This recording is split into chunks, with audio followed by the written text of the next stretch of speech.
എൻ്റെ പ്രിയപ്പെട്ട സഹോദരങ്ങളെ, സഹോദരിമാരെ, കൂട്ടുകാരില്ലാത്ത ആരുമില്ല ഈ സദസ്സിൽ.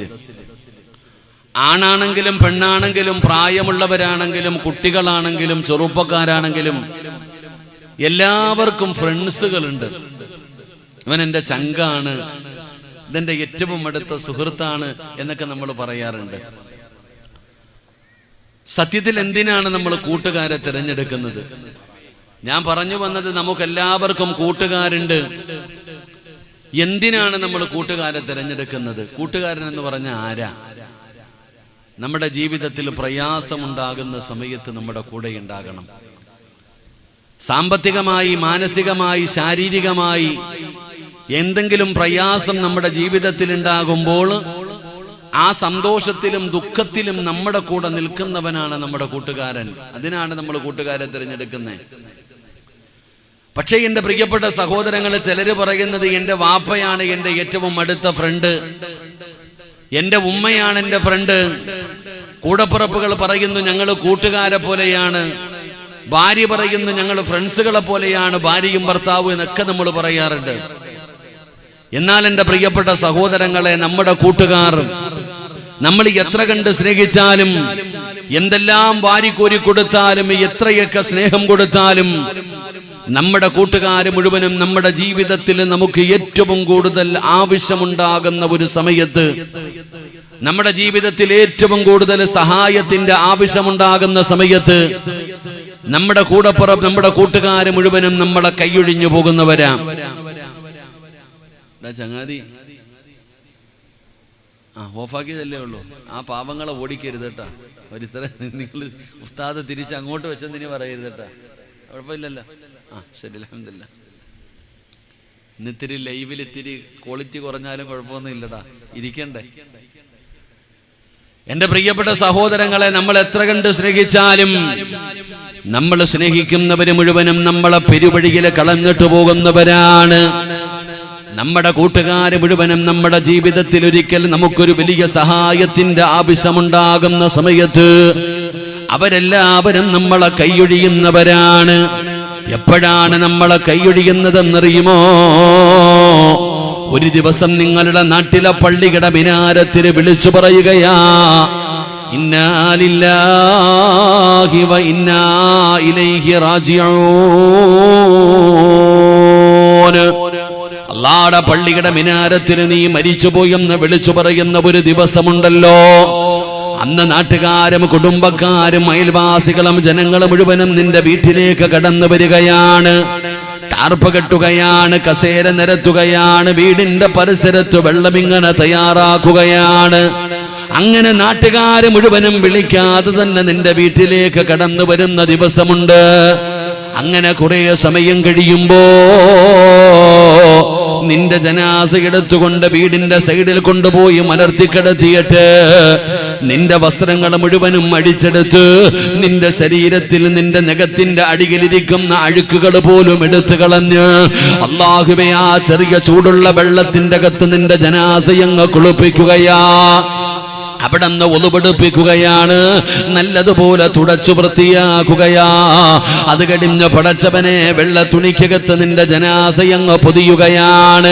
എന്നിട്ട് പുറത്തു വന്നിട്ട് പറയുന്നു, എല്ലാവരും ഒന്ന് മാറി നിൽക്കണേ, എല്ലാവരും ഒന്ന് മാറി നിൽക്കണേ.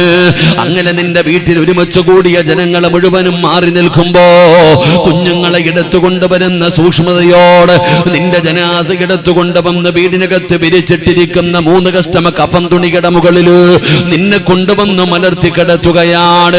പടച്ചവനെ, നിന്റെ വീടിനകത്ത് കാലുകുത്താ സ്ഥലമില്ല. കുടുംബക്കാരുണ്ട്, കൂട്ടുകാരുണ്ട്, നാട്ടുകാരുണ്ട്, അയൽവാസികളുണ്ട്, മഹല്ല് കമ്മിറ്റിക്കാരുണ്ട്, എല്ലാവരും വന്നിട്ടുണ്ട്. ഇതുപോലെ നിന്റെ വീട്ടിൽ ഒരിക്കലും ജനം കൂടിയിട്ടില്ല. വിളിച്ചില്ല എന്ന് പരാതിയില്ല. അറിഞ്ഞവർ മുഴുവനും നിന്റെ വീട്ടിലേക്ക് കടന്നു വന്നോ. അപ്പോഴാണ് നിന്റെ ജനാസയുടെ തലഭാഗത്തിരിക്കുന്ന മനുഷ്യൻ ചോദിക്കുകയാ, ആ സുഗന്ധം തേച്ച പഞ്ഞി എവിടെ? ആ സുഗന്ധം തേച്ച പഞ്ഞി എവിടെ? എന്തിനാണ് പഞ്ഞി ചോദിക്കുന്നതെന്നറിയുമോ? മൂക്കിന്റെ ദ്വാരമാ പഞ്ഞി കൊണ്ടടയ്ക്കുന്നേ. കാണേണ്ടവർ കണ്ടോ ഇതാ പൊതിയുന്നേ മയ്യത്തുകട്ടിൽ തോളിലേക്കുയരുന്നേ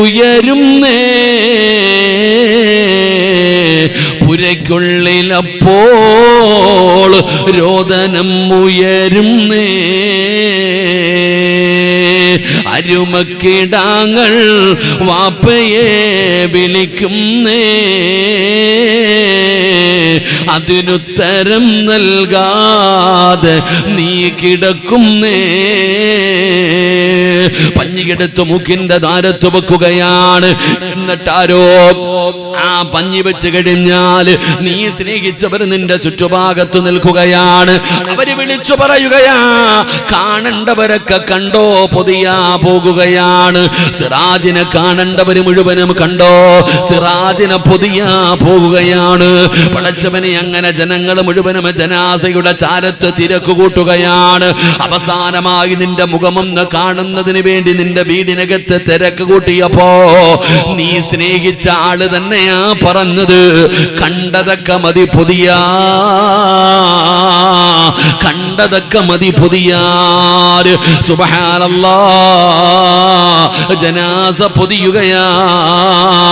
പള്ളിയിൽ നിന്ന് കൊണ്ടുപോകാനുള്ള വാഹനം നിന്റെ വീടിന്റെ മുറ്റത്ത് വന്നു. ഫ്രീ ആയിട്ട് വരും സഹോദരാ. കേറാത്ത വീടില്ലല്ലോ. മോഡലിന് വ്യത്യാസമില്ല. എത്ര കാലം കഴിഞ്ഞാലും ഒരേ ഒരു മോഡൽ തന്നെയാണ്. ആ വാഹനം നിന്റെ വീടിന്റെ മുമ്പില് ഫ്രീ ആയിട്ട് വന്ന് കിടക്കുകയാണ്. റബ്ബേ അതിലകത്തേക്ക് നിന്നെ എടുത്തു മലർത്തി കിടത്തുകയാ. പിന്നെ നിലവിളിയുടെ ശബ്ദമാണ്. ഒരു മരണ വീട്ടിൽ ഏറ്റവും കൂടുതൽ നിലവിളി കേൾക്കുന്ന സമയം എപ്പോഴാണ്? എല്ലാരും കരയുമല്ലോ, എല്ലാരും കരയുമല്ലോ. പടച്ചവനെ എല്ലാവരും വീടിനകത്ത് കിടന്ന് നിലവിളിക്കുകയാണ്. എന്റെ ഉപ്പാനെ കൊണ്ടുപോകല്ലേ, എന്റെ ഉമ്മാനെ കൊണ്ടുപോകല്ലേ, എന്റെ ഭർത്താവിനെ കൊണ്ടുപോകല്ലേ, എന്റെ കൂടപ്പറപ്പിനെ കൊണ്ടുപോകല്ലേ. മരണ വീട്ടിൽ ഏറ്റവും കൂടുതൽ നിലവിളി കേൾക്കുന്ന സമയം എപ്പോഴാ? 6 പേരാ മയ്യത്ത് കെട്ടിലെ ചുമലിലേക്ക് ഉയർത്തിക്കഴിഞ്ഞ ആ മരണ വീട്ടിൽ വന്നവരെല്ലാവരും നിന്റെ കൂടെ വരൂല. ആ മരണ വീട്ടിൽ വന്ന എല്ലാവരും ആ ജനാസയുടെ പുറകില് പോകാറില്ല. കുറച്ചുപേര് മാത്രം പള്ളിയിലേക്ക് പോകുന്നു, ബാക്കിയുള്ളവർ അവരവരുടെ വീടുകളിലേക്ക് പോകുന്നു. അങ്ങനെ ജനാസ പടച്ചവനെ നിങ്ങളുടെ നാട്ടിലെ പള്ളിക്കകത്ത് കൊണ്ടുവച്ചു. നമസ്കരിക്കാൻ ഒരുപാട് ജനങ്ങൾ വന്നു. പടച്ചവനെ പള്ളി നിറയും ആളുണ്ടായിരുന്നു. മയ്യത്ത് നമസ്കാരം കഴിഞ്ഞപ്പോ ആ പള്ളിക്കകത്ത് വന്ന എല്ലാവരും നിന്റെ കൂടെ വരുന്നില്ല. അവിടെ നിന്ന് കുറച്ചുപേര് പിരിയുകയാണ്. കുറച്ചുപേര് നിന്റെ കൂടെ നിന്റെ പുതിയ വീട് കാണാൻ വരികയാ.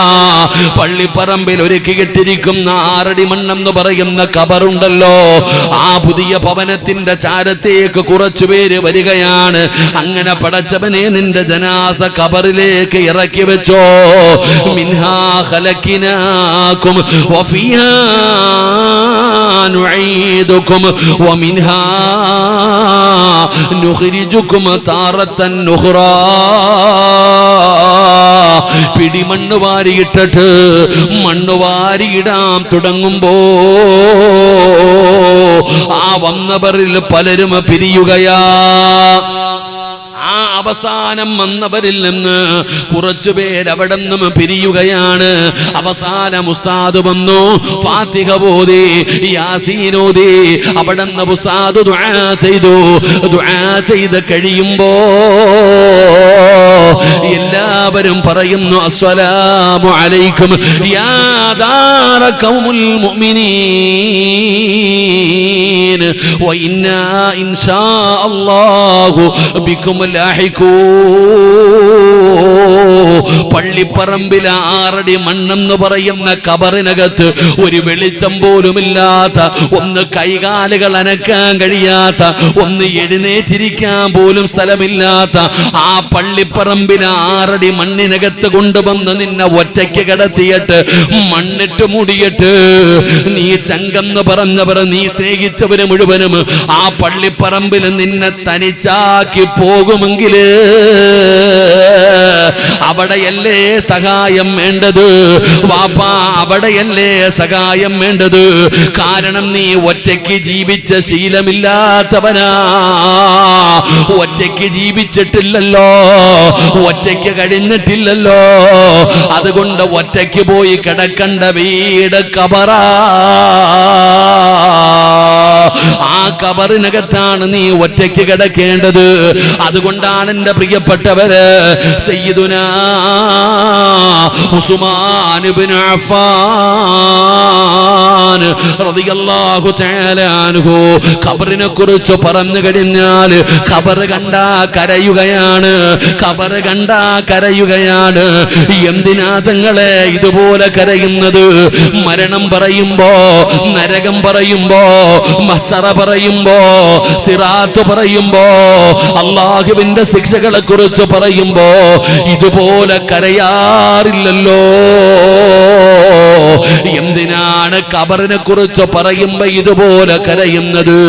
ഉസ്മാൻ തങ്ങൾ പറഞ്ഞ മറുപടി എന്തെന്നറിയോ സഹാബാ?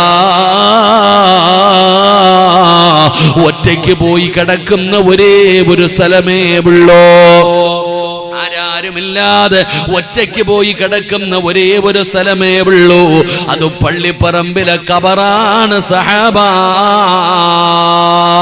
അതുകൊണ്ട് നീ ശ്രദ്ധിക്കേണ്ട കാര്യം എന്തെന്നറിയോ? നിന്റെ ജീവിതത്തിൽ ഏറ്റവും കൂടുതൽ സഹായം വേണ്ട സമയത്ത് എല്ലാവരും നിന്നെ പള്ളിപ്പറമ്പിലെ ഖബറിനകത്ത് കൊണ്ട് കുഴിച്ചിട്ടിട്ട് സലാം പറയുന്നവരാ. ഏത് ചങ്കാടാ ചെറുപ്പക്കാരാ?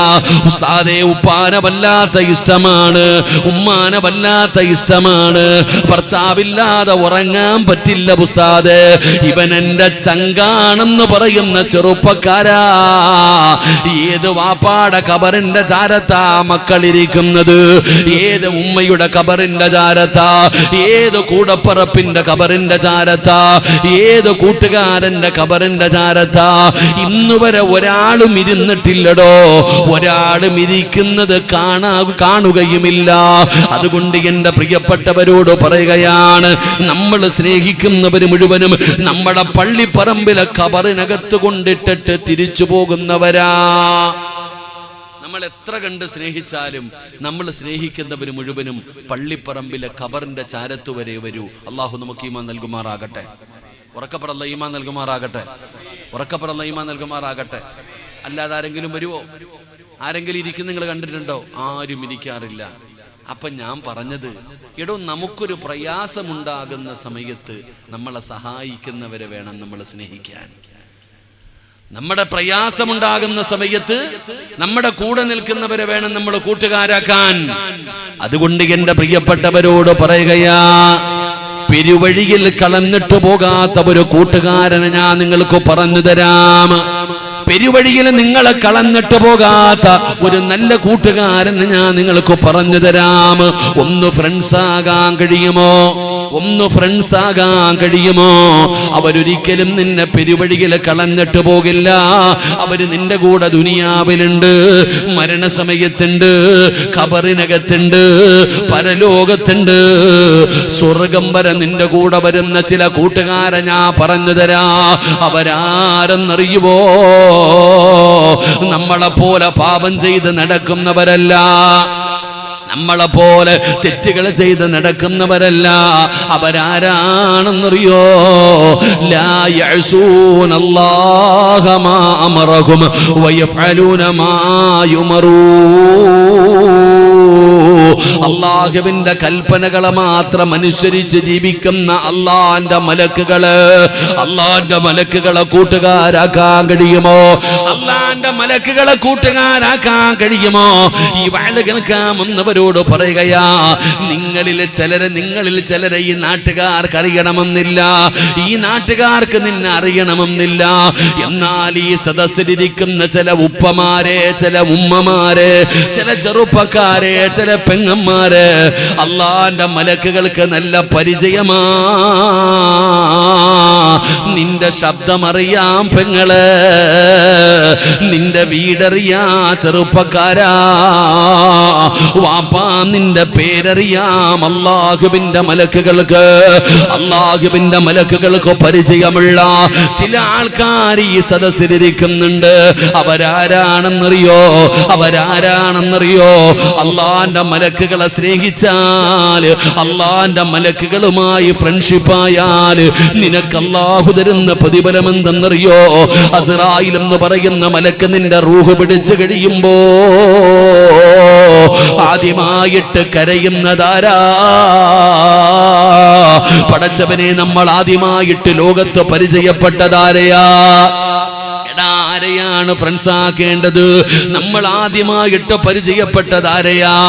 ഉമ്മാടെ ഗർഭാശയത്തിൽ കിടന്നു മാസങ്ങൾ മാത്രം പ്രായമുള്ളപ്പോ ഒരു മലക്കുമ്മാടെ വയറ്റിൽ കടന്നു വന്നു.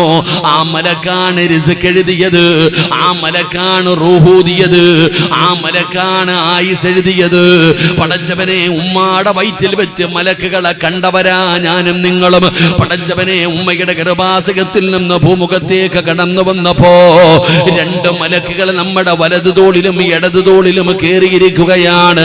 പടച്ചവനെ, 37.5 കൊല്ലമായിട്ട് സിറാജിന്റെ കൂടെ ഒരു നിമിഷം പോലും പിന്തിരിയാതെ, ഒരു നിമിഷം പോലും എന്റെ കൂടെ നിന്ന് മാറാതെ 24 മണിക്കൂറും സിറാജ് ഉറങ്ങിയാലും മലക്കുകൾ ഉറങ്ങില്ല. എന്റെ രണ്ട് ചുമലില് 37 കൊല്ലമായിട്ട് രണ്ട് മലക്കുകൾ കേറിയിരിക്കുകയാണ്. പടച്ചവനെ, ഇനി ഞാൻ മരിച്ചാ ആദ്യമായിട്ട് കരയുന്നതും മലക്കുകളാ. മലക്കുകളെ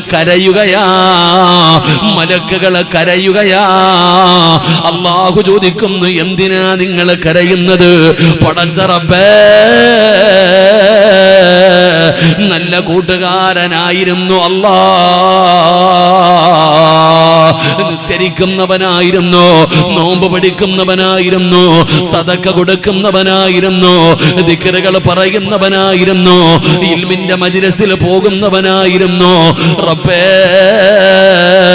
സിറാജിനെ വിട്ട് പിരിയാൻ മനസ്സു വരുന്നില്ല അല്ലാ, സഹിക്കാൻ കഴിയുന്നില്ല റബ്ബേ.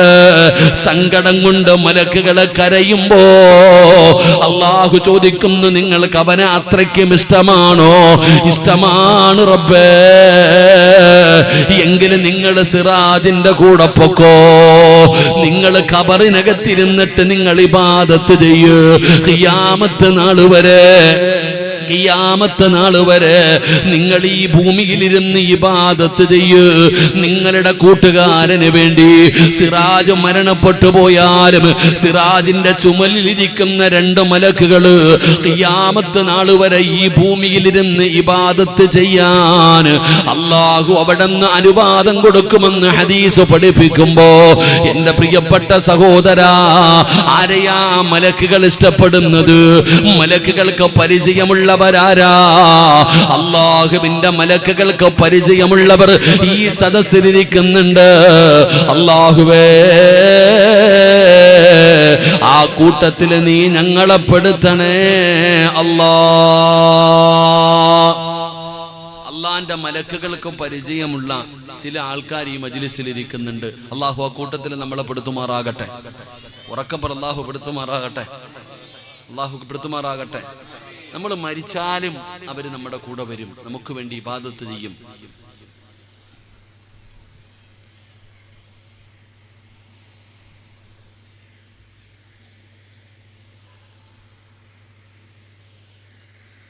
ഇത് കെടുത്തിയപ്പോ എല്ലാം കൂടെ ഇവിടെ വന്നിട്ട്, സഫീറ നീ ആ ലൈറ്റ് ഓഫ് ആക്കിയപ്പോ എല്ലാം ഇവിടെ വന്നു. എടാ അത് അങ്ങോട്ട് വെച്ചാൽ മതി, ആ ലൈറ്റ് ആ കാറിന്റെ ഭാഗത്തേക്ക് പോയി, അപ്പോൾ ഉള്ളതെല്ലാം അങ്ങോട്ട് പൊക്കോളൂ, ഇത് ഓഫാക്കണ്ട.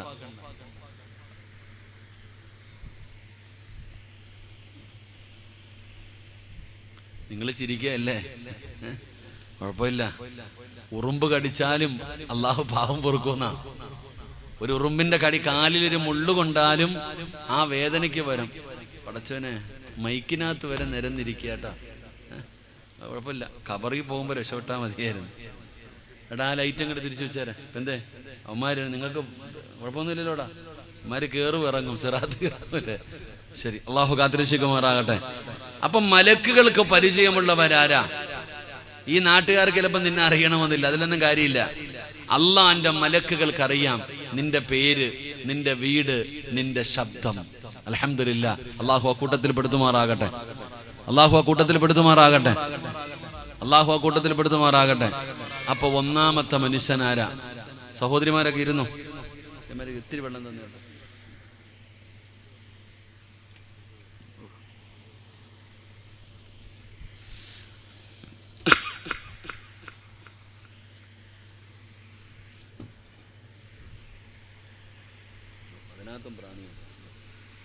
അതിനകത്തും പ്രാണിയാണ്.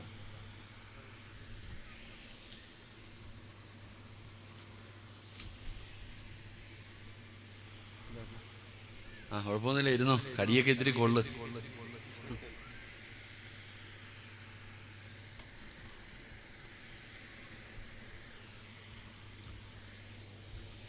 താത്താമാരൊക്കെ ഇരുന്ന് വീശുന്നു, ചൂടാ.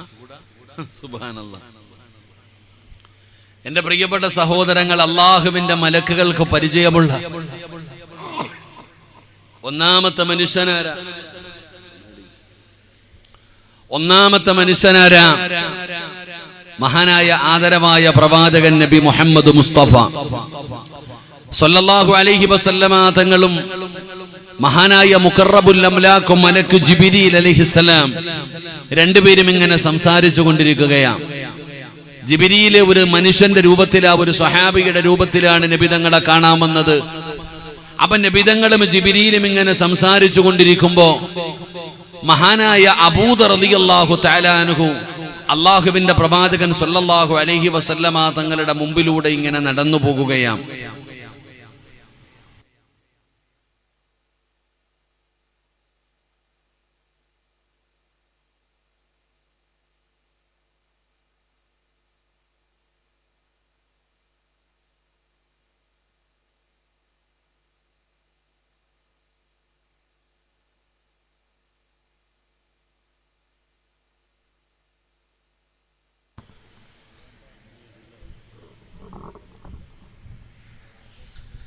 ഈ പ്രാണിക്ക് വെള്ള ഡ്രസ്സ് ഭയങ്കര ഇഷ്ടമാണ്, അതുകൂടെ ഉണ്ട് കേട്ടോ. ശരി, അള്ളാഹു ഖബറിനകത്ത് പോയി കിടക്കുമ്പോ ഹാഫലീങ്ങളെ ഒന്നും തിന്നതില്ല എന്നാ ലേവ്സാമാരെ, ഹാഫലീങ്ങളെ ഒന്നും പുഴുക്കൾ തിന്നൂല എന്നല്ലേ. അപ്പൊ ഇപ്പൊ ഉള്ളത് തിന്നോട്ടെ ഇൻഷാ അല്ലാഹ്. മഹാനായ അബൂദർ റളിയല്ലാഹു തആല അൻഹു അള്ളാഹുവിന്റെ പ്രവാചകൻ സല്ലല്ലാഹു അലൈഹി വസല്ലമ തങ്ങളുടെ മുമ്പിലൂടെ ഇങ്ങനെ നടക്കുകയാണ്. അപ്പൊ അബൂദർ തങ്ങൾ ചിന്തിച്ചു, പടച്ചവനെ നബിതങ്ങൾ എന്തോ വലിയ ഒരു ചർച്ചയിലാണ്, സലാം പറയണ്ട, ഇടയിൽ കയറിയിട്ട് സലാം പറഞ്ഞാൽ പ്രവാചകന് പ്രയാസമായാലോ. അതുകൊണ്ട് അബൂദർ റളിയല്ലാഹു തആല അൻഹു ഒന്നും മിണ്ടാതെ വഴിയിലൂടെ ഇങ്ങനെ നടന്നുപോയി.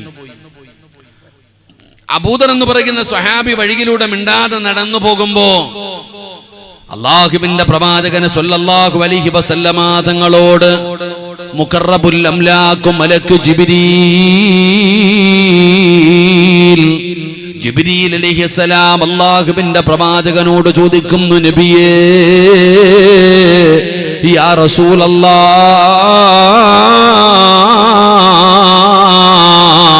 അല്ലാഹുവിന്റെ പ്രവാചകരെ, ആ പോകുന്നത് അബൂദർ അല്ലേ നബിയേ? ആ പോകുന്നത് അബൂദർ അല്ലേ നബിയേ? സലാം പറഞ്ഞില്ലല്ലോ, പറഞ്ഞിരുന്നെങ്കിൽ ഞാൻ മടക്കുമായിരുന്നു നബിയേ. അള്ളാഹുവിന്റെ പ്രവാചകനോട് ജിബ്രീലാണ് പറയുന്നത്, ആ പോകുന്നത് അബൂദറല്ലേ, സലാം പറഞ്ഞില്ലല്ലോ, സലാം പറഞ്ഞിരുന്നെങ്കിൽ ഞാൻ മടക്കുമായിരുന്നു നബിയേ. അള്ളാഹുവിന്റെ പ്രവാചകൻ അത്ഭുതമാവുകയാണ്. കാരണം ജിബ്രീലാണ് പേര് പറഞ്ഞിരിക്കുന്നത്. അള്ളാന്റെ റസൂല് ചോദിക്കുന്നു, ജിബ്രീൽ,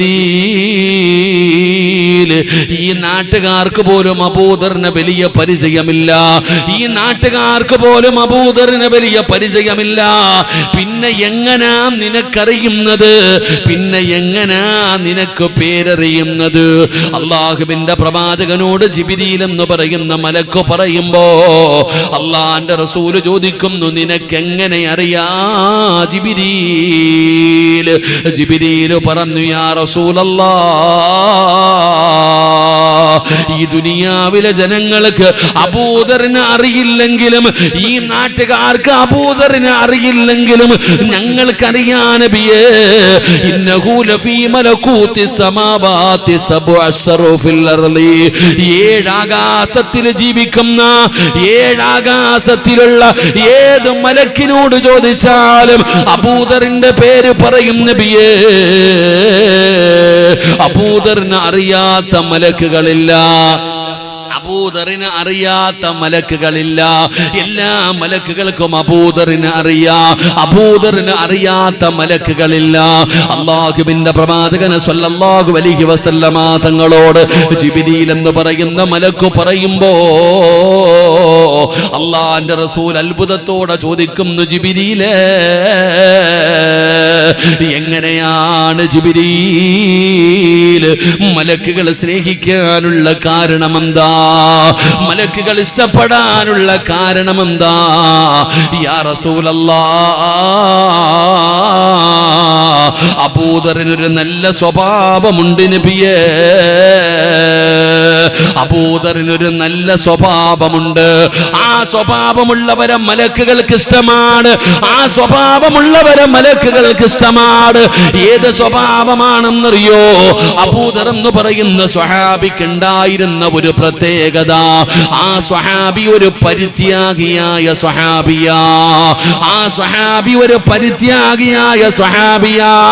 പച്ച മലയാളത്തിൽ പറഞ്ഞാൽ അബൂദറിന് ദുനിയാവിനോട് വെറുപ്പായിരുന്നു, ദുനിയാവിനെ ഇഷ്ടമല്ല, ആഖിറത്തോട് വല്ലാത്ത സ്നേഹമായിരുന്നു. പടച്ചവനെ ദുനിയാവിനെ കൈവെടിഞ്ഞു, ആഖിറത്തെ ഇഷ്ടപ്പെടാൻ തയ്യാറായി. സമ്പത്തിനോട് ആഗ്രഹമില്ല, അധികാരത്തോട് ആഗ്രഹമില്ല, പടച്ചവനെ ദുനിയാവിന്റെ ആഡംബരങ്ങളോട് ആഗ്രഹമില്ല, പടച്ചവനെ മരണത്തിന് ശേഷമുള്ള ജീവിതം അതിനെക്കുറിച്ചുള്ള ചിന്ത മാത്രമേ ഉള്ളൂ. ദുനിയാവ് നിസാരമാണ്, ദുനിയാവിനോട് വെറുപ്പായിരുന്നു. അതുകൊണ്ടാണ് നബിയേ അബൂദറിനെ മലക്കുകൾ ഇഷ്ടപ്പെട്ടതെന്ന് ജിബ്രീൽ പറഞ്ഞു കൊടുക്കുമ്പോ, എന്റെ പ്രിയപ്പെട്ടവരെ, ആ സ്വഹാബിക്ക് ദുനിയാവിന് വെറുപ്പായിരുന്നു, ആഖിറത്തോട് ഇഷ്ടമായിരുന്നു. നമുക്കാണെങ്കിലോ ആഖിറത്തോട് നമുക്ക് വെറുപ്പാട്, ദുനിയാവിനോട് വല്ലാത്ത ഇഷ്ടമാണ്. പടച്ചവനെ ദുനിയാവ് മതി, അധികാരം മതി, സമ്പത്ത് മതി, അടിച്ചുപൊളി മതി. പടച്ചവനെ നമുക്ക് മരണവും ഖബറും നരകവും പരലോകവും ഇതല്ലാതെ വേറെ ഒന്നുമില്ല ഉസ്താദേ. എവിടെ പോയാലും മരണമാണ്, എവിടെ പോയാലും മരണവും ഖബറും നരകവുമല്ലാതെ വേറെ ഒന്നുമില്ല. എപ്പോ നോക്കിയാലും ഇത് തന്നെയല്ലേ. പടച്ചവനെ പറയുന്നത് പോലും നമുക്കിഷ്ടമല്ല, പറയുന്നത് പോലും നമുക്കിഷ്ടമല്ല. നമുക്ക് ദുനിയാവ് മതിയടോ, നമുക്ക് ദുനിയാവ് മതിയടോ ഉസ്താദേ. ജീവിതം ആസ്വദിക്കാറുള്ളതാണ്, നിങ്ങൾ പറയുന്നത് പോലെ ജീവിക്കാനുള്ളതല്ല. ഈ ജീവിതം ആസ്വദിക്കാനുള്ളതാ. എന്റെ പ്രിയപ്പെട്ട ചെറുപ്പക്കാരാ, അബൂദർ എന്ന് പറയുന്ന സ്വഹാബിക്ക് ദുനിയാവ് വേണ്ടായിരുന്നു മോനെ. ഒരുപാട് സമ്പത്ത് ഉണ്ടായിരുന്ന മനുഷ്യനാണ്. ഒന്നും കരുതി വെക്കാറില്ല, ഒന്നും കൂട്ടി വെക്കാറില്ല. അല്ലാഹുവിന്റെ വിശുദ്ധമായ ഖുർആനിൽ ഒരു ആയത്ത് ഇറങ്ങി, നിങ്ങളൊന്നും കൂട്ടി വെക്കാൻ പാടില്ല. അബൂദർ എന്ന് പറയുന്ന സ്വഹാബി പിന്നെ ഒന്നും കൂട്ടി വെക്കാറില്ല. എന്ത് കിട്ടിയാലും വൈകുന്നേരമാകുന്നതിന് മുമ്പ് അത് പാപങ്ങൾക്ക് കൊടുക്കുന്ന സ്വഹാബി. സ്വഹാബിയ ഒന്നും കയ്യിൽ വെക്കാറില്ല. അങ്ങനെ വെക്കുന്നവരെ ഇഷ്ടവുമല്ല, അങ്ങനെ വെക്കുന്നവരെ ഇഷ്ടവുമല്ല. അബൂബദർ റളിയല്ലാഹു തആല അൻഹു ഓരോ വീടിന്റെ മുറ്റത്ത് ചെന്ന് നിന്ന് വഅദ് പറയുമായിരുന്നു. നിങ്ങളൊന്നും കൂട്ടിവെക്കല്ലേ, നിങ്ങളൊന്നും കൂട്ടിവെക്കല്ലേ. നാളെ ഇതെല്ലാം ഖിയാ പരലോകത്ത് നിങ്ങളുടെ ചുമലിലേക്ക്, നിങ്ങളുടെ കഴുത്തിലേക്ക് നരകത്തിന്റെ തീയായി മാലകളായി നിങ്ങളുടെ കഴുത്തിലേക്ക് ഇടുമെന്ന് ഓർമ്മപ്പെടുത്തുകയാണ്. സ്വഹാബികൾക്ക് വല്ലാത്ത പ്രയാസമായി. അല്ലാഹുവിന്റെ പ്രവാചകൻ സല്ലല്ലാഹു അലൈഹി വസല്ലമ തങ്ങളുടെ ചാരത്ത് ചെന്നിട്ട് പരാതി പറഞ്ഞു, നബിയേ സഹിക്കുന്നില്ല നബിയേ. എപ്പോ നോക്കിയാലും ഇങ്ങനെ പ്രസംഗിക്കുകയാണ്. നബി തങ്ങളോട് ചെന്ന് പരാതി പറഞ്ഞു. അബൂദർ റളിയല്ലാഹു തആല അൻഹു ദുനിയാവിനോട് വെറുപ്പായിരുന്നു, ദുനിയാവിന് ഇഷ്ടമായിരുന്നില്ല. സമ്പത്തുണ്ടാക്കണമെന്ന് ആഗ്രഹമില്ല, അധികാരം വേണമെന്ന് ആഗ്രഹമില്ല, കൊട്ടാരം പണിയണമെന്ന് ആഗ്രഹമില്ല, അടിച്ചു പൊളിക്കണമെന്ന് മോഹമില്ല. ഒരേ ഒരാഗ്രഹമേ ഉള്ളൂ, പടച്ചവനെ മരണത്തിന് ശേഷമുള്ള ജീവിതത്തിൽ രക്ഷപ്പെടണം. ആ ഒരാഗ്രഹം മാത്രമേ അബൂദറിനുള്ളൂ. അതുകൊണ്ട് പടച്ചവനെ, അബൂദർ ഇങ്ങനെ വഅദ് പറയുന്നത് കേട്ടപ്പോ സ്വഹാബത്ത് നബി തങ്ങളോട് ചെന്ന് പരാതി പറഞ്ഞു. അല്ലാഹുവിന്റെ റസൂൽ സല്ലല്ലാഹു അലൈഹി വസല്ലമ തങ്ങൾ അവിടുന്ന് അബൂദറിനെ വിളിച്ച് ചോദിക്കുമ്പോ അവിടുന്ന് പറഞ്ഞു, യാ റസൂലല്ലാഹ്, അല്ലയല്ലേ പറഞ്ഞത് നിങ്ങൾ കൂട്ടിവെക്കാൻ പാടില്ലെന്ന്. നബി തങ്ങളൊന്നും മിണ്ടിയില്ല. അല്ലാഹുവിന്റെ റസൂലിന്റെ വഫാത്ത് കഴിഞ്ഞു. അബൂബക്കർ സിദ്ദീഖ് തങ്ങളുടെ കാലഘട്ടം കടന്നു വന്നു. അബൂദറിന്റെ സ്വഭാവത്തിൽ ഒരു മാറ്റവുമില്ല. സ്വഹാബികൾ അറിയ മഹാനായ അബൂബക്കർ തങ്ങളുടെ മുമ്പിൽ ചെന്ന് പരാതി പറഞ്ഞു. അബൂബക്കർ തങ്ങൾ പറഞ്ഞതെന്തെന്നറിയോ? അള്ളാന്റെ റസൂലൊന്നും പറയാത്തത് കൊണ്ട് ഞാനും പറയൂല. അബൂബക്കർ തങ്ങൾ വഫാത്തായി, ഉമർ തങ്ങൾ ഖലീഫയായി. അപ്പോഴും അബൂദർ ഇതുപോലെ വഅദ് പറയുകയാ. ഉമർ തങ്ങളും ഒന്നും മിണ്ടിയില്ല. മൂന്നാമത്തെ ഖലീഫയായി സയ്യിദുനാ ഉസ്മാൻ ഇബ്നു അഫ്ഫാൻ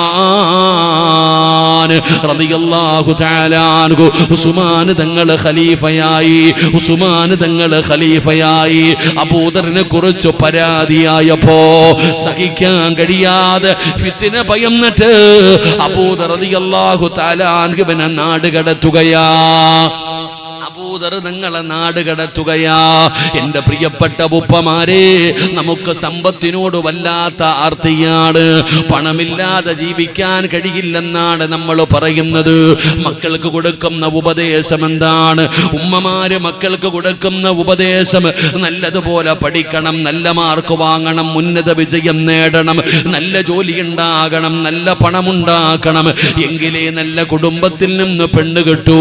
മോനെ, പണമുണ്ടെങ്കിലേ ജീവിക്കാൻ പറ്റൂ. ഒരു ഉമ്മ കൊടുക്കുന്ന ഉപദേശമാ, ഒരു വാപ്പ കൊടുക്കുന്ന ഉപദേശമാ. എന്റെ പ്രിയപ്പെട്ട പെങ്ങളെ, അതുകൊണ്ടാണ് +1 പഠിക്കുന്നവന് കഞ്ചാവ് കച്ചവടം നടത്തുന്നത്. നീയല്ലേ പറഞ്ഞു കൊടുത്തത് പണമില്ലാതെ ജീവിക്കാൻ പറ്റില്ലെന്ന്? അപ്പൊ എളുപ്പവഴിയിൽ പണമുണ്ടാക്കാനെന്ന് കഷ്ടപ്പെടുകയാണ്. എന്റെ പ്രിയപ്പെട്ടവരോട് ചോദിക്കട്ടെ, നമ്മളൊക്കെ ചെറുപ്രായത്തിൽ നമ്മൾ ഉപ്പാന്റെ അടുക്കൽ ചെന്നിട്ട് പറയും, എനിക്ക് മുട്ടായി വേണം ബാപ്പാ, എനിക്ക് കളിപ്പാട്ടം വേണം ബാപ്പാ, എനിക്ക് സിപ്പപ്പ് വാങ്ങിത്തരണം ബാപ്പാ എന്ന് പറഞ്ഞുകൊണ്ട് നമ്മൾ ഉപ്പാടെ കയ്യിൽ പിടിച്ചിട്ട് മുട്ടായിക്ക് വേണ്ടി കരയുന്നവരാ. അത് പണ്ടായിരുന്നടോ, അത് പണ്ടായിരുന്നടോ. ഇന്നത്തെ തലമുറയുടെ അവസ്ഥ എന്തെന്നറിയുമോ? അവര് വാപ്പാടെ അടുക്കൽ വന്ന് മുട്ടായി വേണമെന്ന് പറയുകയില്ല, ഉമ്മാന്റെ അടുക്കൽ വന്ന് മുട്ടായി വേണമെന്ന് പറയുകയില്ല. ഇന്നത്തെ കുട്ടികൾ പറയുന്നത് വാപ്പാ പൈസതാ, വാപ്പാ പൈസതാ. എല്ലാവർക്കും പൈസ മതിയടോ, എല്ലാവർക്കും പണം മതിയടോ. എന്തുകൊണ്ടാണ് പിഞ്ചു മക്കൾ പോലും പൈസ ചോദിക്കാനുള്ള കാരണം? അവരെ പഠിപ്പിച്ചത് അങ്ങനെയായതുകൊണ്ടാണ്. എങ്കിൽ എൻ്റെ പ്രിയപ്പെട്ട ഉപ്പമാരേ, പുതിയ തലമുറയും പഴയ തലമുറയും തമ്മിലുള്ള വ്യത്യാസം എന്താ? പെങ്ങളെ, പണത്തിനോട് ഇത്ര ആർത്തി എന്തിനാ പൊന്നുമോളെ? പണം ഒരുപാട് കിട്ടിയിട്ട് നിനക്ക് എന്ത് ചെയ്യാനാ? ഹലാല് നോക്കാറില്ല, ഹറാമ് വാരിക്കൂട്ടുകയാണ്. എന്റെ പ്രിയപ്പെട്ടവരെ, പെട്ടെന്ന് പണമുണ്ടാക്കാൻ പലിശ കച്ചവടം നടത്തുന്നവരില്ലേ, ലോട്ടറി കച്ചവടം നടത്തുന്നവരില്ലേ, പടച്ചവനെ ഹറാമായ വഴികളിലൂടെ സഞ്ചരിക്കുന്നവരില്ലേ? പെങ്ങളെ, സ്വർഗം വേണമെന്ന് പറയുന്നവളല്ലേ, സ്വർഗത്തിൽ പോകാൻ കൊതിക്കുന്നവളല്ലേ? മഹാനായ ആദരവായ പ്രവാചകൻ നബി മുഹമ്മദ് മുസ്തഫ സ്വല്ലല്ലാഹു അലൈഹി വസല്ലമ തങ്ങള് സഹാബി വനിതകളോട് പറയുകയാ, പെണ്ണുങ്ങളെ, സ്വർഗത്തിന്റെ അവകാശിയായ ഒരു പെണ്ണിനെ ഞാൻ നിങ്ങൾക്ക് കാണിച്ചു തരട്ടെയോ? ബലായാ റസൂലല്ലാഹ്. ആരാണ് നബിയേ? എല്ലാവരും ഞാനായിരിക്കും, എന്റെ പേരായിരിക്കും നബിതങ്ങൾ പറയുന്നതെന്ന് കരുതിയിട്ട് എല്ലാരും അല്ലാഹുവിന്റെ റസൂലിന്റെ മുമ്പിൽ ഇങ്ങനെ നിൽക്കുമ്പോ നബിതങ്ങൾ പറഞ്ഞു, പെണ്ണുങ്ങളെ, ആ പോകുന്ന പാവപ്പെട്ടവളായ പെണ്ണിനെ കണ്ടോ? വിറകുവെട്ടുകാരന്റെ ഭാര്യയാണ്. ആ പെണ്ണിനെ കാണിച്ചു കൊടുത്തിട്ട് പറഞ്ഞു, അവള് സ്വർഗത്തിലാണെന്ന്. അല്ലാഹുവിന്റെ റസൂല് പറഞ്ഞപ്പോ സഹാബി വനിതകൾ ഓടുകയാണ്. വിറകുവെട്ടുകാരന്റെ ഭാര്യയുടെ കയ്യിൽ പിടിച്ചിട്ട് ചോദിക്കുന്നു, പെണ്ണേ, നീ സ്വർഗത്തിലാണെന്ന് നബിതങ്ങൾ പറഞ്ഞിരിക്കുകയാ. നീ എന്ത് നന്മയാണ് ചെയ്യുന്നത്? ആ പെണ്ണ് പറഞ്ഞു, നിസ്കരിക്കാറുണ്ട്, നോമ്പ് പിടിക്കാറുണ്ട്, സദക്ക കൊടുക്കാറുണ്ട്, ദിക്റുകൾ പറയാറുണ്ട്, ഞങ്ങളും ഇതൊക്കെ ചെയ്യാറുണ്ട്. നീ പ്രത്യേകമായിട്ട് വല്ല നന്മയും ചെയ്യാറുണ്ടോ? ആ പെണ്ണ് പറഞ്ഞ മറുപടി എന്തെന്നറിയുവോ? ഇന്നത്തെ സഹോദരിമാര് പഠിക്കണേ. ആ പെണ്ണ് പറഞ്ഞ മറുപടി എന്തെന്നറിയോ? എന്റെ ഭർത്താവ് രാവിലെ ജോലിക്ക് വേണ്ടി വീട്ടിൽ നിന്ന് പുറത്തിറങ്ങുമ്പോ, എന്റെ ഭർത്താവ് രാവിലെ ജോലിക്ക് പോകാൻ വീട്ടിൽ നിന്ന് പുറത്തേക്ക് ഇറങ്ങുമ്പോ ഭർത്താവിന്റെ കയ്യിൽ പിടിച്ചിട്ട് പറയുമിക്കാ, വൈകുന്നേരം ഈ വീട്ടിലേക്ക് കടന്നു വരുമ്പോ ഹറാമിന്റെ പൈസ കൊണ്ടുവരല്ലേ, ഹറാമായ ഭക്ഷണം കൊണ്ടുവരല്ലേ. രാവിലെ ജോലിക്ക് പോകുന്ന ഭർത്താവിനോട് തന്റെ പ്രിയപ്പെട്ട ഭാര്യ കൊടുക്കുന്ന ഉപദേശം, ഹറാമായ പണവുമായിട്ട് ഈ വീട്ടിലേക്ക് വരല്ലേ, ഹറാമായ ഭക്ഷണവുമായിട്ട് ഈ വീട്ടിലേക്ക് വരല്ലേ. പട്ടിണി കിടക്കാൻ തയ്യാറാ. അങ്ങനെ പറഞ്ഞതിന്റെ പേരിലാണ് അല്ലാഹു ആ പെണ്ണിനെ സ്വർഗം കൊടുത്തത്. പക്ഷേ ഇന്നത്തെ സഹോദരിമാർക്ക് അതറിയില്ലടോ. എങ്ങനെയാണ് പണമുണ്ടാക്കുന്നതെന്ന് പലർക്കും അറിയില്ല. പടച്ചവനെ, അവര് ഭർത്താവിനെ കാണുന്നത് ATM പോലെയാണ്, മക്കള് വാപ്പാനെ കാണുന്നത് ATM പോലെയാണ്. പണ്ടത്തെ പെണ്ണുങ്ങൾ അങ്ങനെ ആയിരുന്നില്ല. നമ്മുടെ ഭക്ഷണം കഴിച്ചു കൊണ്ടിരിക്കുമ്പോ ഒരൽപ്പം ഭക്ഷണം താഴെ വീണ നമ്മുടെ ഉമ്മ പറയും, മോനെ, ഭക്ഷണം കളയല്ലേ, ഇതല്ലാഹു നൽകിയ വലിയ ഒരു നിഅമത്താ. ഇത് വാപ്പ രക്തം വിയർപ്പാക്കി അധ്വാനിച്ചുണ്ടാക്കിയതാ. ഇത് വാപ്പ ഉറക്ക വടിച്ച് കഷ്ടപ്പെട്ടുണ്ടാക്കിയതാ. ഇത് കളയല്ലേ എന്ന് നമ്മുടെ ഉമ്മമാര് നമുക്ക് പറഞ്ഞു തരുമായിരുന്നു. എന്നാ ഇന്നത്തെ ഉമ്മമാര് പറയാറില്ല. അവർക്കറിയില്ല അത് എങ്ങനെയാണ് ഉണ്ടാക്കിയതെന്ന്. അതുകൊണ്ട് എന്റെ വാപ്പമാരോട് പറയുകയാ, ഉപദേശിക്കണം വാപ്പാ, നാട്ടുകാരെയല്ല, നിന്റെ പൊന്നാര മക്കളെ നീ ഉപദേശിക്കണേ. നിന്റെ ജോലി എന്താണെന്ന് പറയണേ, നിന്റെ സാലറി എന്താണെന്ന് പറയണേ, നിന്റെ കഷ്ടപ്പാട് എന്താണെന്ന് പറയണേ, നീ ജീവിച്ചു വന്നത് എങ്ങനെയാണെന്ന് മക്കൾക്ക് പറഞ്ഞു കൊടുക്കണേ. മഹാനായ അബൂദർ എന്ന് പറയുന്ന സ്വഹാബി, ആ സ്വഹാബിയെ പോലെയാകണം ഒരു വാപ്പ, ആ സ്വഹാബിയെ പോലെയാകണം ഒരു വാപ്പ. അബൂദർ റളിയല്ലാഹു തആല അൻഹു പടച്ചവനെ നാട് കടത്തിയിരിക്കുകയാണ്. ആരാരുമില്ലാത്ത മരുഭൂമിയിൽ പോയി ഒറ്റയ്ക്കൊരു കുടില് കെട്ടിയിട്ട് ജീവിക്കുകയാ. അബൂദർ എന്ന് പറയുന്ന സ്വഹാബി അവിടെ ജീവിക്കുമ്പോഴാണ് തന്റെ മരണം ഇങ്ങനെ അടുക്കുന്നത്. മരണമടുത്തെന്ന് മനസ്സിലാകുമ്പോ അബൂദർ റളിയല്ലാഹു തആല അൻഹു തന്റെ മക്കളെയും ഭാര്യയെയും വിളിക്കുകയാണ്, ഉപദേശങ്ങൾ കൊടുക്കുകയാണ്. എന്നിട്ട് പറഞ്ഞു, മക്കളെ, നിങ്ങൾ വാപ്പാനെ വെറുക്കല്ലേ, നിങ്ങൾ വാപ്പാനെ വെറുക്കാൻ പാടില്ല. നിങ്ങൾക്ക് വേണ്ടി ഞാനൊന്നും കൂട്ടിവെച്ചിട്ടില്ല, ഞാനൊന്നും കരുതി വെച്ചിട്ടില്ല. എന്റെ കയ്യിൽ എന്ത് കിട്ടിയാലും ഞാൻ പാവങ്ങൾക്ക് കൊടുക്കുന്നവനാണ്. അതുകൊണ്ട് നിങ്ങൾ വാപ്പാനെ വെറുക്കല്ലേ, ഉപ്പയോട് ദേഷ്യം വെക്കല്ലേ. വാപ്പ മരണപ്പെട്ട് കഴിഞ്ഞാൽ ഉപ്പാനെ ആരാണ് ഖബറടക്കുന്നത്, ആരാണ് മയ്യത്ത് കുളിപ്പിക്കുന്നത് എന്ന് പറഞ്ഞുകൊണ്ട് നിങ്ങൾ സങ്കടപ്പെടരുത്. മഹാനായ അബൂദർ റളിയല്ലാഹു തആല അൻഹു തന്റെ മക്കളോട് കൊടുത്ത ഉപദേശം എന്തെന്നറിയോ? ഞാൻ മരിച്ചു കഴിഞ്ഞാ എന്റെ ജനാസ എടുത്തുകൊണ്ടുപോയി ജനങ്ങൾ നടന്നു പോകുന്ന വഴിയോരത്ത് കൊണ്ട് വെക്കണം മക്കള്. മക്കയിൽ നിന്ന് ജനങ്ങൾ പോകുന്ന വഴിയോരത്ത് കൊണ്ടുപോയി എന്റെ ജനാസ നിങ്ങൾ വെക്കണം. അല്ലാഹുവിന്റെ പരിശുദ്ധമായ കഅബാലയത്തിൽ നിന്ന് ഉംറ കഴിഞ്ഞു വരുന്നവരെ കാണാം, കഴിഞ്ഞു വരുന്നവരെ കാണാം. അവരോട് പറയണം, അല്ലാഹുവിന്റെ റസൂലിന്റെ സ്വഹാബിയാ, അല്ലാഹുവിന്റെ റസൂലിന്റെ സ്വഹാബിയാ, നിങ്ങളുടെ കയ്യിലിരിക്കുന്ന ഇഹ്റാമിന്റെ തുണിയില് എന്റെ ജനാസ ഒന്ന് പൊതിഞ്ഞു കബറടക്കാ പറഞ്ഞാ മതി മക്കളെ. അബൂദർ തങ്ങൾ പറയുകയാണ്, ലോകത്തോട് വിട പറഞ്ഞു, ലോകത്തോട് വിട പറഞ്ഞു. മക്കൾ ഉപ്പാന്റെ ജനാസ എടുത്തു കൊണ്ടുപോയി. എന്റെ പ്രിയപ്പെട്ട ഉമ്മ, അബൂദർ തങ്ങൾക്ക് 3 പെൺമക്കളാ. അബൂദർ തങ്ങൾക്ക് 3 പെൺമക്കളായിരുന്നു. ആ മക്കൾ ഉപ്പാടെ ജനാസ എടുത്തു, ജനങ്ങൾ നടന്നു പോകുന്ന വഴിയോരത്ത് കൊണ്ടുവച്ചു. എന്നിട്ട് മാറി നിൽക്കുകയാ. അതാ ഉപ്പ പറഞ്ഞതുപോലെ ഒരു സംഘം വരികയാണ്. 30ഓളം പേരുള്ള ഒരു സംഘം ഉംറ കഴിഞ്ഞു വരികയാണ്. അബൂദർ തങ്ങളുടെ പെൺമക്കൾ മാറി നിന്നിട്ട് അവിടെ നിന്ന് വിളിച്ചു പറഞ്ഞു, സ്വഹാബാ, അല്ലാഹുവിന്റെ റസൂലിന്റെ സ്വഹാബിയാ, ഞങ്ങളുടെ വാപ്പയാ, നിങ്ങളുടെ കയ്യിലിരിക്കുന്ന ഇഹ്റാമിന്റെ തുണിയില് ഞങ്ങളുടെ വാപ്പാനെ ഒന്ന് പൊതിഞ്ഞു കബറടക്കണേ. പെൺകുട്ടികൾ വിളിച്ചു പറയുമ്പോ പടച്ചവനെ സംഘം അവിടെ ഇറങ്ങുകയാണ്. ആരാണ് നേതാവെന്നറിയോ? മഹാനായ സൽമാനുൽ ഫാരിസി റളിയല്ലാഹു തആല അൻഹു. അവിടെ നിന്ന് ചിന്തിക്കുന്നു, അല്ലാ, ഇതാരാ അല്ലാ, ആരാരുമില്ലാതെ കിടക്കുന്ന ഈ സ്വഹാബി ആരാ അല്ലാ.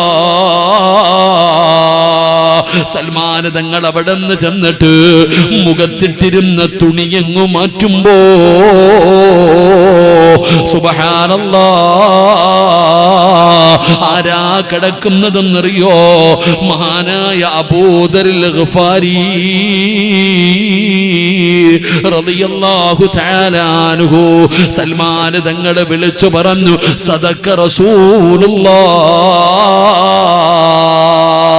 എന്റെ നബി തങ്ങൾ പറഞ്ഞത് സത്യമാ, എന്റെ നബി തങ്ങൾ പറഞ്ഞത് സത്യമാണ്. അബൂദറിനെ കുറിച്ച് നബി തങ്ങൾ പറഞ്ഞിരുന്നു. ഒറ്റയ്ക്ക് അവസാനം യുദ്ധത്തിന് വരുന്നത് കണ്ടപ്പോ അല്ലാഹുവിന്റെ റസൂൽ പറഞ്ഞു, അബൂദറേ, നീ ഒറ്റയ്ക്കാണ് മരിക്കുന്നത്, ഒറ്റയ്ക്കാണ് ഖബറടക്കുന്നത്, നാളെ പരലോകത്ത് എഴുന്നേറ്റ് വരുന്നത് ഒറ്റയ്ക്കാ അബൂദറേ. എന്റെ പ്രിയപ്പെട്ടവരെ, ഇതുപോലെ ജീവിച്ച സ്വഹാബിയാണ് അബൂദറുൽ ഗഫാരി റളിയല്ലാഹു തആല അൻഹു. അതുകൊണ്ടാണ് അല്ലാഹുവിന്റെ മലക്കുകളെ സ്നേഹിച്ചത്. ഇങ്ങനെ ജീവിച്ചത് കൊണ്ടാണ് അബൂദർ റളിയല്ലാഹു തആല അൻഹുവിനെ മലക്കുകൾ സ്നേഹിച്ചത്. നമ്മളെയോ? നമുക്കിതിനെ കുറിച്ച് പറയണ പോലും ഇഷ്ടമല്ല. ദുനിയാവില് എത്ര നമുക്ക് കിട്ടിയാലും തികയുന്നില്ല. വാരി വാരി കൂട്ടണം, വാരി വാരി കൂട്ടണം. അതാ നബി തങ്ങൾ പറഞ്ഞത്, ആദമിന്റെ മക്കളുടെ ആർത്തി ഖബറിലെ മണ്ണ് കൊണ്ടല്ലാതെ തീരില്ല എന്ന് നബി മുഹമ്മദ് മുസ്തഫ. നബി മുഹമ്മദ് മുസ്തഫ സല്ലല്ലാഹു അലൈഹി വസല്ലം തങ്ങൾ ആദമിന്റെ മക്കളുടെ ആർത്തി എന്താ? ഒരു സ്വർണ്ണമല മുഴുവനും കിട്ടി, ഒരു മല മുഴുവനും അള്ളാഹു സ്വർണ്ണമാക്കി കൊടുത്താ പറയും അടുത്തത് കൂടെ വേണം അല്ലാഹ്. സിദ്ദീഖ് എന്തോ കറങ്ങി നടക്കുന്നത്. കാസർഗോഡുകാരൊക്കെ ഉണ്ടല്ലോ, അപ്പൊ എന്താ വടിയേറ്റി വന്നപ്പോ ശരി, അള്ളാഹു ആഫിയത്തുള്ള ദീർഘായുസ് കൊടുക്കുമാറാകട്ടെ. നമ്മുടെ ഉംറയ്ക്ക് ഉണ്ടായിരുന്നു ഞങ്ങാദിയ, അള്ളാഹു അദ്ദേഹത്തെ, അവരൊക്കെ വലിയ പരിപാടി, 11 ദിവസം നീണ്ടു നിന്ന പരിപാടി ചൗക്കിയിൽ നടത്തിയ ആൾക്കാരല്ലേ. സുഖല്ലേടാ നിനക്ക്? അള്ളാഹുവിനെ നല്ല ഹാഫിളാക്കി കൊടുക്കുമാറാകട്ടെ. എന്റെ പ്രിയപ്പെട്ട സഹോദരങ്ങൾ, നമ്മൾ മനസ്സിലാക്കേണ്ടത്, സ്വർണത്തിന്റെ ഒരു മല തന്നെ അള്ളാഹു തന്നു. മതി എന്ന് പറയോ? ഇല്ല, അല്ലാഹ് അടുത്തതും കൂടെ വേണം അല്ലാഹ്. ഇതാ നമ്മുടെ സ്വഭാവം. ഖബറിലെ മണ്ണ് കൊണ്ടല്ലാതെ നമ്മുടെ ആർത്തി തീരൂല. അള്ളാഹു നമ്മളെ കാക്കുമാറാകട്ടെ. ഉറക്കെ പറഞ്ഞ കാക്കുമാറാകട്ടെ. അള്ളാഹു കാക്കുമാറാകട്ടെ. അപ്പൊ മലക്കുകളെ സ്നേഹിക്കണമെങ്കിൽ ദുനിയാവിനെ വലിച്ചെറിഞ്ഞേക്കണം. ആർക്ക് വേണം പണം? ആർക്ക് വേണം ദുനിയാവ്? വേണ്ടെന്ന് പറഞ്ഞ് വലിച്ചെറിഞ്ഞേ. വേണ്ടാന്ന് പറഞ്ഞൊരു സാധനത്തെ വലിച്ചെറിഞ്ഞ അത് പുറകെ വരും. വേണമെന്ന് പറഞ്ഞു പോയാൽ പറ്റിച്ചോണ്ടിരിക്കും. ഇതാ ദുനിയാവ്. ഒരിക്കൽ ശിഷ്യൻ ഗുരുനാഥനെ കാണാൻ വന്നു. ഇപ്പൊ നിങ്ങളുടെ പള്ളിയിലെ ഇവിടെ തന്നെ ഉസ്താദ്, ഒരുപാട് ശിഷ്യന്മാരുണ്ട്. ഞാൻ നോക്കുക ഒരുപാട് പേരെ കണ്ടു. ഞങ്ങളുടെ ഗുരുനാഥനാന്ന് പറഞ്ഞപ്പോ വല്ലാത്ത അത്ഭുതം തോന്നി. അള്ളാഹു ഉസ്താദിന് ആഫിയത്തുള്ള ദീർഘായുസ് കൊടുക്കുമാറാകട്ടെ. അപ്പൊ ശിഷ്യൻ എന്ത് ചെയ്തു? ഇത്തിരി പൈസയൊക്കെ ആയപ്പോ ഗുരുനാഥനെ ഒന്ന് കാണാൻ തോന്നി. ഗൾഫിലൊക്കെ പോയി കാശാവുമ്പോ ഉസ്താദിനെ ഒന്ന് കാണാൻ തോന്നൂല്ലേ? അങ്ങനെ ഉസ്താദിനെ കാണാൻ പോയപ്പോ ഒരു സ്വർണ്ണ നാണയം കൊണ്ടുപോയിട്ട് ഉസ്താദിന്റെ കയ്യിൽ കൊടുത്തു. ഉസ്താദ് പറഞ്ഞു, എനിക്ക് വേണ്ട, എനിക്ക് വേണ്ട മോനെ സ്വർണ്ണമൊന്നും, എനിക്ക് ദുനിയാവ് വേണ്ട, പണമൊന്നും വേണ്ട. ഉസ്താദ് പേടിച്ചില്ല. ഈ മനുഷ്യൻ ഇറങ്ങി പോകുമ്പോ വല്ലാത്ത സങ്കടം. ഉസ്താദ് ചോദിച്ചിട്ട് പേടിച്ചില്ലല്ലോ. ഇറങ്ങി പോകുമ്പോ ഉസ്താദിന്റെ ചെരുപ്പ് ഇങ്ങനെ ഇരിക്കുന്നു, ഷൂ ഇരിക്കുന്നു.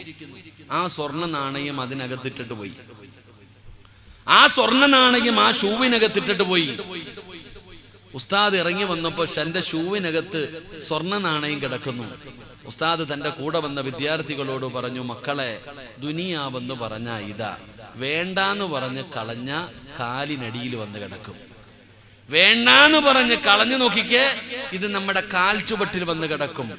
വേണമെന്ന് പറഞ്ഞ് പുറകെ പോയാ നമ്മളെ പറ്റിച്ചു കളയും. അള്ളാഹു നമ്മളെ കാത്തിരക്ഷിക്കുമാറാകട്ടെ.